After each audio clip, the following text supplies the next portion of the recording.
ఉంటుంది. ఈ పీసీఓడి ఉన్న వాళ్ళకి క్యాన్సర్ వరకు వెళ్తుంది అని అంటారు, ఇది నిజమేనా? PCOD and cancer is a very less probability. Usually PCOD ఎక్స్ట్రీమ్గా ఉండి వాళ్ళు కేర్ తీసుకోకుండా, ట్రీట్మెంట్ తీసుకోకుండా చాలా సివియర్ డిజీజెస్లో ఉంటే 2% ఆఫ్ క్యాన్సర్ ఛాన్సెస్ ఉంటాయి.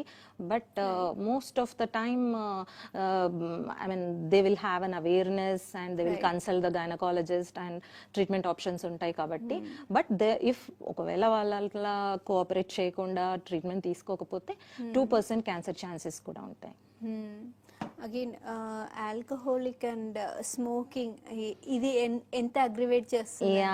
నవ్వే ఈ ప్రజెంట్ జనరేషన్ లో ఆల్కహాల్ స్మోకింగ్ అనేది it's a common between the males and females. But which is pathetic situation is smoking and alcohol polycystic ovaries incidence ని ఇంక్రీజ్ చేస్తాయి. అండ్ స్ట్రోక్స్, ఒబెసిటీ ఇవన్నీ కూడా increase చేస్తాయి. ఆల్కహాల్ తోని మళ్ళీ లివర్ కూడా ప్రాబ్లం ఉంటుంది. సో ఇవన్నీ ఉండటం వల్ల best restriction alcohol social drinking is okay, but smoking it should be stopped as a priority. Right, I appreciate that.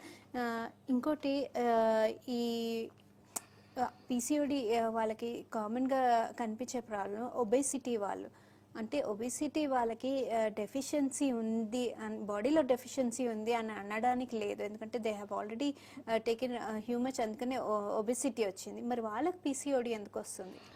Usually obesity అనేది వాళ్ళు బాగా కన్జ్యూమ్ చేయడం వల్ల ఒబెసిటీ వస్తుందని కాదు.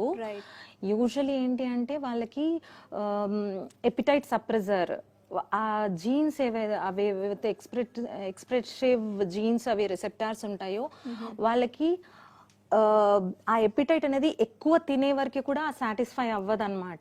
So they will consume a lot. And not only for that, some people will have low BMR, అంటే basal metabolic rate అంటాం. అంటే వాళ్ళు ఎంత తిన్నా అది తొందరగా డైజెషన్ అవ్వదు, ఇట్ టేక్స్ లాంగర్ టైం.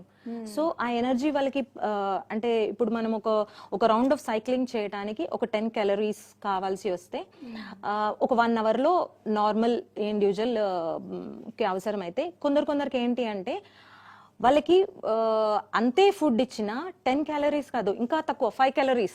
అంటే బిఎంఆర్ అనేది చాలా లోవర్ గా ఉంటది అనమాట.